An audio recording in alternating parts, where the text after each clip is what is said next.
Kali ini kita akan membahas metode simplex. Jadi yang akan kita bahas adalah mulai dari sejarah dari metode simplex, pengertiannya, alur dari metode simplex, terus kita juga akan berkenalan dengan yang namanya select variable, surplus variable, dan juga nanti ada artificial variable. Kemudian kita akan mengenal istilah variabel basis dan juga variabel non basis. Jadi analisis geometri atau metode grafik mungkin ya, karena karakteristiknya itu hanya mampu menyelesaikan masalah pemrograman linier dengan dua variabel atau yang berdimensi 2.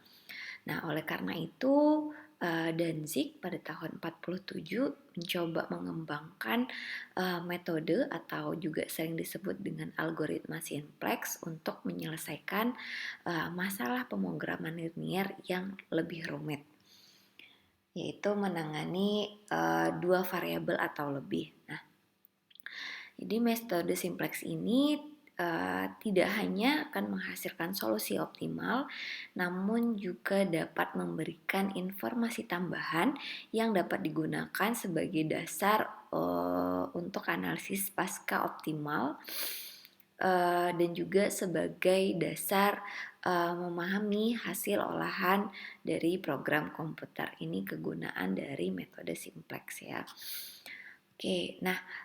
Jadi metode simplex ini seperti sudah dibahas sebelumnya, itu adalah bagian dari pemrograman linier di mana digunakan untuk memecahkan permasalahan dengan dua variabel keputusan ataupun lebih. Nah, jadi metode simplex ini menggunakan pendekatan tabel yang disebut dengan tabel simplex. Kemudian metode simplex ini dapat menganalisis apakah sumber daya yang digunakan itu sudah digunakan secara penuh atau habis terpakai atau berlebih malahan ya. Nah ini adalah alur metode simplex. Dimulai, kemudian kita mengidentifikasi dulu tujuan dan juga kendala dari permasalahan yang ada. Kemudian kita bentuk formulasi model matematisnya.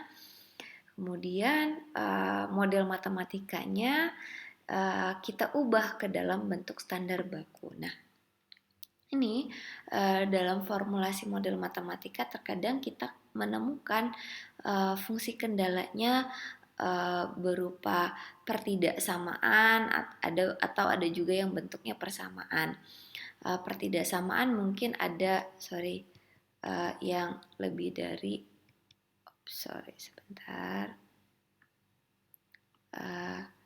yang lebih dari sama dengan, atau kurang dari sama dengan, atau juga sudah ada yang berbentuk persamaan. Nah, ini kita akan ubah terlebih dahulu model matematikanya ke dalam bentuk standar baku atau sering juga disebut dengan bentuk kanonik. Nah, selanjutnya setelah kita mengubahnya ke dalam bentuk kanonik, atau jadi fungsi kendalanya semua berupa persamaan, maka langkah selanjutnya adalah menginputkan informasi yang ada pada bentuk kanoniknya ke dalam tabel simplexnya. Selanjutnya, sesudah kita membuat tabel simplex, kita akan mencari yang namanya kolom pivot atau mungkin di beberapa referensi buku disebut juga kolom kunci. Selanjutnya setelah menentukan kolom kunci, kita akan mencari baris pivot atau baris kunci. Nah, selanjutnya baru kita menentukan angka pivot atau angka kuncinya. Kemudian baru kita akan melakukan perubahan pada baris pivotnya. Nah, ini akan kita lakukan operasi baris elementer ya. Oke, nah ini melakukan perubahan baris dengan OBE. Kemudian, nah kita akan memeriksa apakah seluruh ZJ-nya sudah bernilai positif. Nah, ini adalah stopping kriteria. Jadi, kalau misalnya seluruh ZJ ini sudah bernilai positif, maka akan selesai. Namun jika masih ada yang negatif, maka kita akan ulang kembali mencari kolom pivotnya, mencari baris pivotnya. Nah, ini alur ini kita ulangi lagi. Namun jika sudah positif, maka solusinya sudah optimal dan algoritma simplex berhenti. Itu ya. Ini adalah alur dari pengerjaan metode atau algoritma simplex. Gitu, solusi optimal ketemu dan selesai. Oke, nah ini adalah berupa alur metode simplex dengan kasus standarnya adalah maksimisasi. Nah, pertanyaannya seperti apa jika kasusnya minimisasi? Nah, kita akan melakukan beberapa trik, cuman tetap ini alur ini secara garis besar akan kita lakukan, baik itu kasus maksimisasi ataupun minimisasi. Oke, nah kita akan kenalan dulu dengan bentuk kanonik atau seperti apa sih bentuk kanonik ini. Jadi bentuk kanonik adalah formulasi matematis di mana fungsi kendalanya sudah berubah menjadi persamaan. Nah, namun karena misalnya tadinya kita ubah dari pertidaksamaan menjadi persamaan, tentu ada missing partnya ya, ada sesuatu yang hilang atau yang perlu ditambahkan, sehingga tidak mengubah formulasi model awalnya. Nah, jadi pengembangan metode simplex ini ada dua syarat yang berlaku. Yang pertama, semua batasan atau fungsi kendala itu merupakan persamaan dan sisi kanannya merupakan bilangan non negatif gitu ya. Jadi ini syaratnya, dan juga semua variabel itu harus berupa bilangan yang non negatif. Jadi variabel keputusannya ya. Nah, semua pertidaksamaan itu akan kita ubah menjadi bentuk persamaan dengan sisi kanannya yang non negatif. Nah, untuk itu kita akan memerlukan yang namanya select, surplus, dan artificial variable. Kenapa? Agar tidak mengubah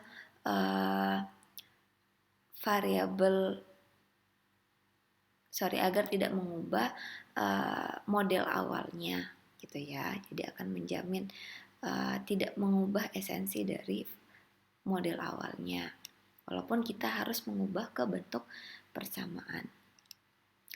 Nah, kita akan kenalan dulu dengan select, surplus, dan artificial.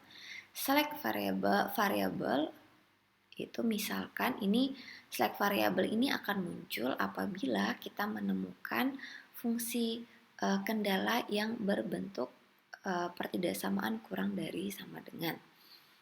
Nah, misalnya seperti ini. Kalau misalnya digambarkan grafik kan gini ya,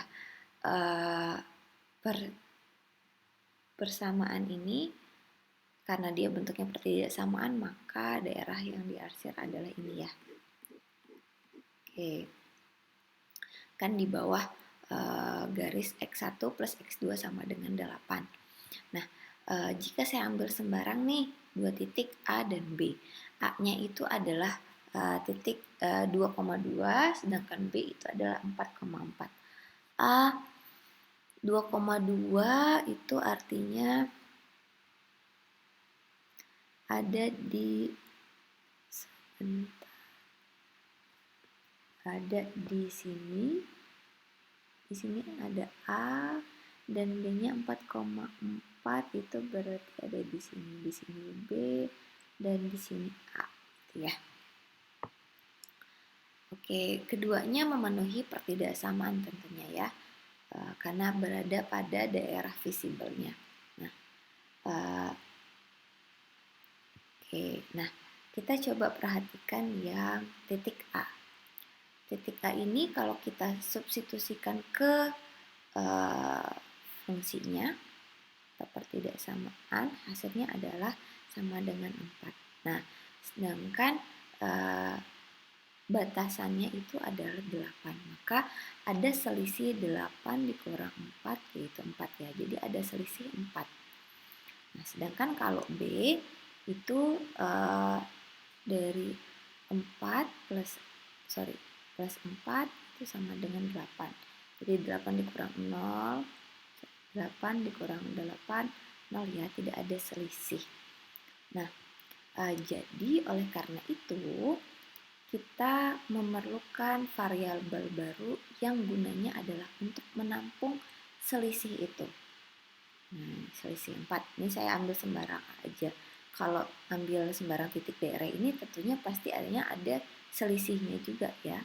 Nah, kita sebut dia sebagai S atau slack variable.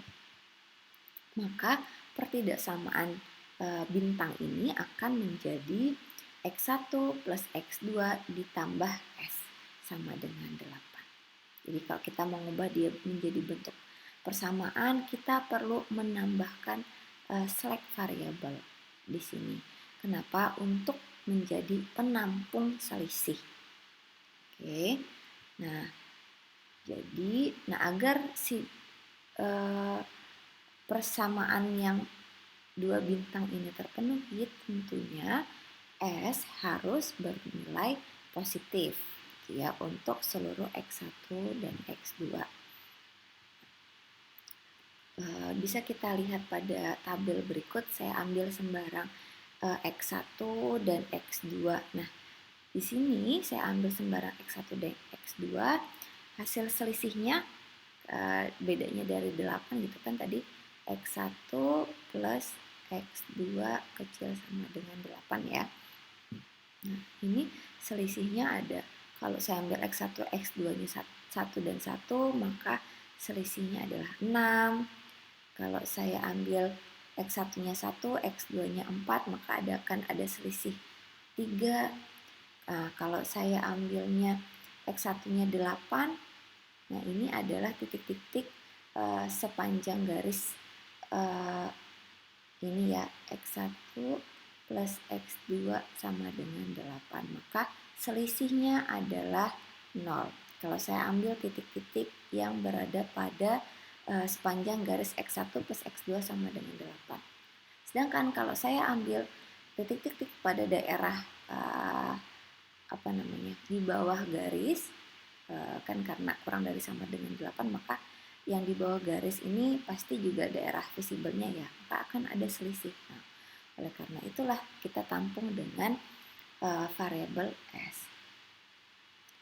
Jadi variabel S tadi atau slack variable tadi berfungsi untuk membuat sisi kiri sama dengan sisi kanannya.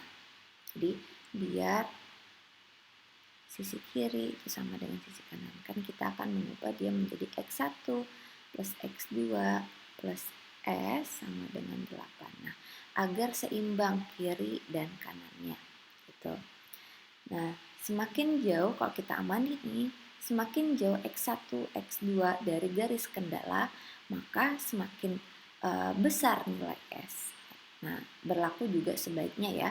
Semakin dekat X1 dan X2 yang kita ambil dari garis kendala, maka S-nya akan semakin kecil. Oke, nah karena sisi kanan itu merepresentasikan kapasitas kendala, ya 8 ini ya. 8 ini kan merepresentasikan kapasitas kendala yang kita punya. Artinya variabel X1 ditambah variabel X2 itu tidak boleh lebih dari 8 gitu ya. Jadi kapasitasnya 8, maka S bisa dikatakan menampung sisa kapasitas yang tidak dapat digunakan. Jadi select variable itu berfungsi untuk menampung sisa kapasitas pada kendala. Ya. Itu adalah select variable. Jadi select variable perlu kita tambahkan apabila kita menemukan fungsi kendalanya berupa pertidaksamaan kecil dari sama dengan. Ingat itu ya. Oke, kemudian kita akan kenalan sama artificial variable. Nah, artificial variable ini digunakan saat kita menemukan fungsi kendalanya berupa persamaan. Itu ya. Nah, oke. Kenapa nggak langsung saja? Karena kadang maksudnya kan udah bentuknya persamaan, Bu, gitu ya. Nah, namun kita tetap memerlukan artificial variable karena terkadang fungsi kendala kita itu ada yang lebih kurang dari, ada yang sama dengan, lebih besar sama dengan. Nah, kita memerlukan artificial variable untuk membantu penambahan aja. Nah, biasanya artificial variable ini dinotasikan dengan A. Maka fungsi kendala kita yang bintang ini akan berubah menjadi seperti ini untuk bentuk kanoniknya. Oke, ini bentuk kanoniknya. Oke, jadi biasanya ini akan menggunakan, kalau kita melibatkan artificial itu nantinya kita akan menggunakan teknik big M. Ya. Oke, selanjutnya, nah agar terpenuhi si A-nya, A juga harus bernilai positif agar seimbang kiri dan kanan gitu ya. Nah, selanjutnya kita akan kenalan sama surplus variabel. Nah, surplus variabel ini itu akan kita butuhkan apabila kita bertemu dengan fungsi kendala yang berbentuk pertidaksamaan lebih besar sama dengan. Nah, contohnya seperti ini. Kalau misalnya digambarkan, kalau tadi kecil dari sama dengan di sebelah kiri yang mendekati 0, kalau ini daerah visibelnya berarti yang menjadi 0 atau sebelah kanannya. Nah, misalkan saya ambil sembarang yang titik A-nya 6,5, berarti kira-kira daerah sini. A-nya, B-nya kita tetap ambil misalnya yang di sini. Oke, kalau kita ambil sembarang, dua-duanya beda kan ya. Satu akan menghasilkan 8, satunya tidak sama dengan 8. Akan ada selisih 3 untuk titik A, yang B-nya akan ada selisih 8. Nah, jadi kita juga memerlukan namanya surplus variabel untuk menampung kelebihan. Kalau tadi kekurangan, ini kelebihan. Kita sebut juga S. Nah, bedanya apa? Surplus S di surplus dan S di select variable tadi. Kalau misalnya di surplus kita akan mengurangkan gitu, karena ini kelebihan ya, jadi kita kurangkan. Nah, namun apabila kita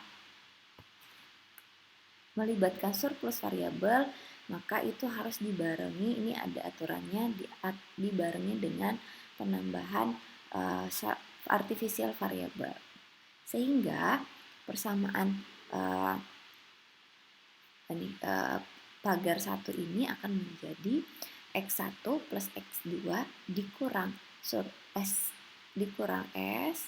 Nah, perlu ditambahkan A sama dengan 8. Nah, ini aturannya ya. Jadi kenapa? Karena kan tadi kalau tadi perlu ditambahkan S karena dia ada selisih dengan ruas kanannya. Kalau surplus ini karena dia kelebihan, maka kita akan mengurangkan dengan S gitu ya. Jadi surplus sama variabel sebenarnya sama-sama dinotasikan dengan S, hanya saja kalau surplus itu negatif S, kalau select variable positif S gitu ya. Dan perlu kalau fungsi kendalanya lebih dari sama dengan, juga kita gandeng si artificial variable. Untuk apa? Jadi untuk agar tujuannya adalah ruas kiri sama dengan ruas kanannya. Ya. Nah, biasanya memang ini A-nya juga lebih dari 0 ya. Biasanya untuk surplus variabel yang melibatkan A ini juga akan nanti menggunakan teknik Big M. Jadi teknik Big M ini akan kita bahas setelah metode simplex gitu ya. Jadi Big M ini untuk menyelesaikan kasus-kasus khusus dari metode simplex, karena metode simplex ini standarnya itu adalah berbentuk maksimisasi kasusnya dengan fungsi kendalanya kecil dari sama dengan. Nah, dengan adanya kasus-kasus khusus seperti misalnya ininya ada surplusnya, ada sama dengan, ada lebih besar sama dengan, maka kita memerlukan teknik Big M namanya ya. Oke, nah ini alur ceritanya tadi ya, akan ada kelebihan dari kita kalau mengambil sembarang titik di daerah visibelnya ya. Oke, jadi karena sisi kanan juga merepresentasikan tadi kita ini bentuknya adalah X1 plus X2 lebih besar sama dengan 8 ya. Nah, oke, jadi menampung, tujuannya ya S itu adalah untuk menampung kelebihan dari ruas kiri pada kendala. Nah, selanjutnya dalam menggunakan metode simplex, kita juga akan melibatkan itu ada istilah variabel basis dan juga variabel non basis. Nah, variabel basis dan non basis itu apa? Nah, ini adalah formulasi atau model matematika standar untuk menggunakan metode simplex ya. Jadi kasusnya maksimisasi, kemudian fungsi kendalanya berupa pertidaksamaan yang kecil sama dengan. Jadi kita akan mencoba memahami terlebih dahulu kasus standarnya, kemudian nanti akan perlahan, oh gimana kalau misalnya kasusnya ada yang lebih besar sama dengan, terus kasus ataupun sama dengan, terus misalnya kasusnya bukan maksimisasi tapi minimisasi gitu ya. Kita akan pelan-pelan membahasnya. Ini kalau misalnya digambarkan dengan metode grafik seperti berikut ilustrasi penyelesaiannya. Nah, kalau kalian lihat ini kan berupa pertidaksamaan kecil dari sama dengan, maka kita ubah ke dalam bentuk kanoniknya menjadi seperti ini kendalanya ya. Oke. Nah, ini ada penambahan. Kalau untuk maksimisasi berarti Z-nya itu juga akan berubah jadi 2x1 plus 3x2 plus 0 dikali S1 ditambah 0 dikali S2. Ini perlu kita tuliskan kembali juga dari yang awal. Kenapa? Karena untuk menunjukkan bahwa penambahan select variabel ini juga berpengaruh terhadap Z walaupun koefisiennya adalah 0 gitu ya. Nah, kemudian ini terdapat, kalau kita lihat terdapat dua persamaan, yaitu persamaan 1 dan persamaan 2, di mana variabel terlibat adalah 4 ya, 1, 2, 3, 4. Nah, maka yang disebut variabel non basis itu adalah variabel yang bernilai 0 atau dikatakan sebanyak n dikurang m. Variabel keseluruhannya ada berapa? Oh, di sini adalah 4 dikurang m nya 2, berarti ada variabel non basisnya sebanyak 2. Variabel basis itu adalah yang bernilai positif atau sebanyak m, dan kita ada 2 ya. Nah, itu istilah dari variabel basis dan non basis. Nah, algoritma simplex jadi akan kita lakukan, namanya algoritma ya, jadi prosedur berulang untuk menguji titik solusinya sudah optimal atau belum. dengan bantuan tabel simplex. Jadi stopping kriterianya atau dikatakan optimal gitu ya, berhenti apabila tadi Z-nya sudah tidak ada yang bernilai negatif pada tabel simplex. Nah, ini bentuk kanonik. Misalnya kita ada kasus seperti ini tadi ya. Kita ubah berarti ini adalah permasalahan standar dari metode simplex. Kita ubah dulu cara kerjanya, kita mulai dari kendala. Kita ubah dulu. Nah, ini kurang dari sama dengan, maka kita tambahkan select variable. Saya sebut S1 karena ini menandakan S1 itu menandakan select variable pada kendala pertama. S2 menandakan select variable pada kendala kedua, dan untuk kendala ketiga juga saya notasikan dengan S3 gitu ya. Nah, tentunya yang di bawah juga kita perlu tambahkan, yaitu X1, X2, X3. S1, S2, S3-nya lebih besar sama dengan 0. Nah, selanjutnya kita akan mengubah fungsi tujuan kita. Jadi seperti ini penulisannya ya. Tetap hanya saja kita tambahkan bagian yang ini. Kenapa 0? Karena agar tidak mengubah nilai dari fungsi tujuan awalnya gitu ya. Kemudian ini bisa kita tuliskan lebih rapihnya seperti berikut. Jadi ini untuk menunjukkan bahwa di masing-masing kendala itu juga melibatkan select variabel fungsi kendala lainnya gitu ya.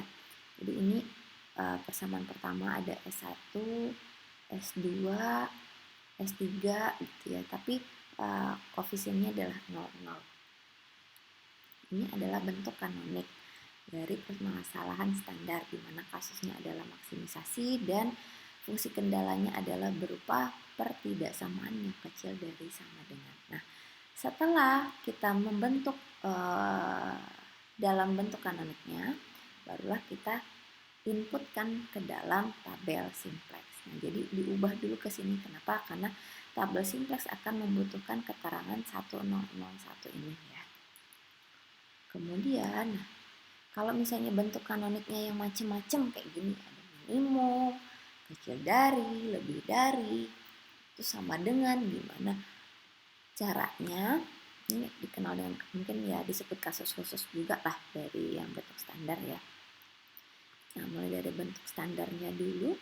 Nah, yang pertama karena kecil dari cukup kita menambahkan satu S1 ya.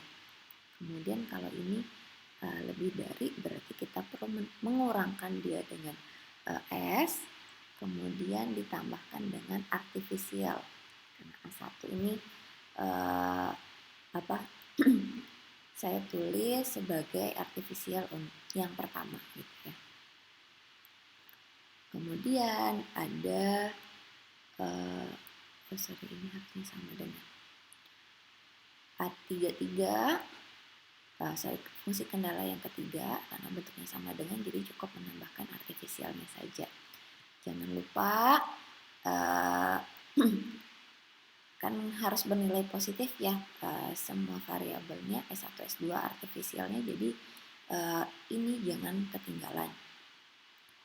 Dan fungsi tujuannya berubah menjadi ini koefisien dari select variabel itu adalah 0. Nah, kalau koefisien dari artificial variable itu kita berikan koefisien M, di mana M ini adalah bilangan yang sangat besar.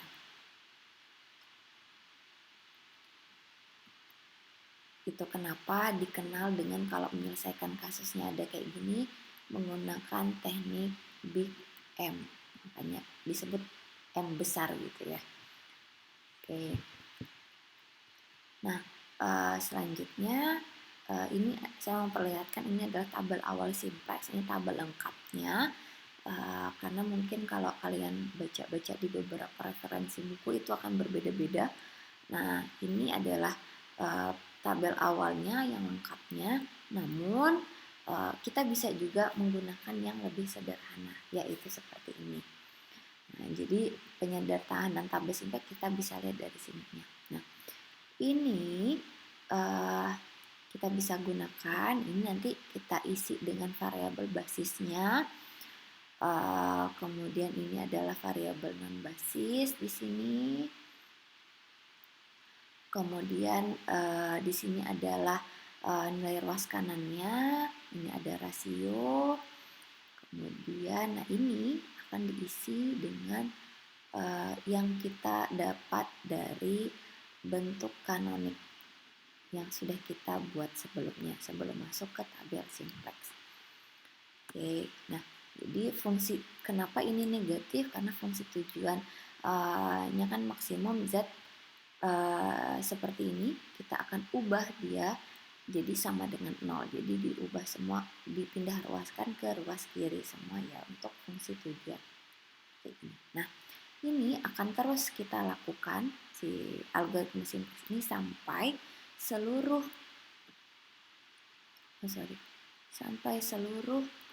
koefisien pada ini baris Z ini nilainya tidak ada lagi yang negatif. Nah, kalau masih ada yang negatif maka ulang terus si metode simplexnya, tabel simplexnya akan berulang terus, iterasi pertama, iterasi kedua, iterasi ketiga, dan seterusnya.